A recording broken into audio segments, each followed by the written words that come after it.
Grâce aux 28 officiers stagiaires de la première promotion de l'école de guerre, Tiefou Amoro, le président du Faso, le capitaine Ibrahim Traoré, un véritable chef de guerre, souligne l'impératif stratégique de l'Institut qui répond à la volonté de souveraineté et d'endogénisation de la formation des cadres de l'armée burkinabé. Aujourd'hui, le Burkina Faso lutte et ce que nous avons compris depuis 3 ans maintenant est que nous ne pouvons compter sur personne.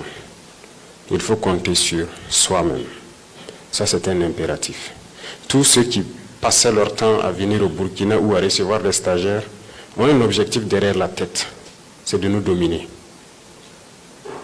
Il y a un endoctrinement qui ne dit pas son nom, mais ils prennent de l'ascendant sur vous lorsqu'ils vous encadrent.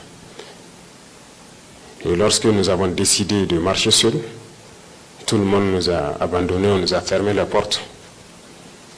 Certes, depuis 2 ans, beaucoup d'États sont revenus, commencé à rouvrir des portes de stage et tout, mais nous avons décidé de nous prendre en charge nous-mêmes.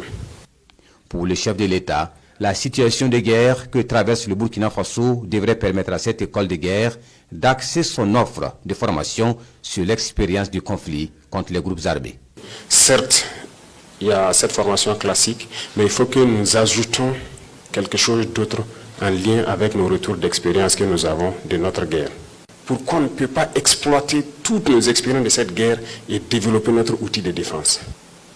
Et je vous invite à chaque fois penser à cela. Nous n'avons pas à apprendre de quelqu'un. Nous devons compter sur nous-mêmes d'abord.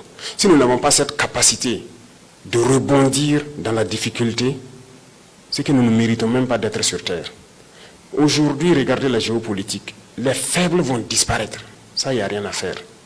Soit vous avez confiance en vous, vous développez votre outil, ou bien vous n'avez pas confiance et vous disparaissez. Face à l'hydre terroriste, le chef suprême des forces armées nationales invite les officiers stagiaires au patriotisme, à avoir confiance en eux et à développer des stratégies pour éliminer la menace. Pour ce faire, le président du Faso insiste sur la discrétion dans la préparation des opérations de reconquête du territoire. Pour le commandant de l'Institut, la visite du chef de l'État est une source de motivation et d'inspiration. Le colonel-major Céleste Joseph Moussa Koulibaly salue la volonté du chef de l'État de faire de la formation de l'élite militaire au Burkina un élément important de la refondation de notre armée. Cette visite de votre part est la première depuis sa création, née de votre vision stratégique et votre volonté inébranlable de doter le Burkina Faso d'un outil de souveraineté pour la formation de ses propres cadres militaires. Cela marque un jalon historique et témoigne de l'importance capitale que vous accordez personnellement à la formation d'une élite militaire de notre nation, capable de concevoir et de mettre en œuvre notre propre approche de la défense et de la sécurité face aux défis sécuritaires. Votre initiative répond au besoin impérieux de ne plus déléguer la formation de nos officiers supérieurs et de renforcer le lien entre la nation et son armée. La devise que vous nous avez donnée, penser la guerre, préparer la paix, nous oriente à former des officiers aptes à anticiper et contrer les menaces, notamment l'hydre terroriste.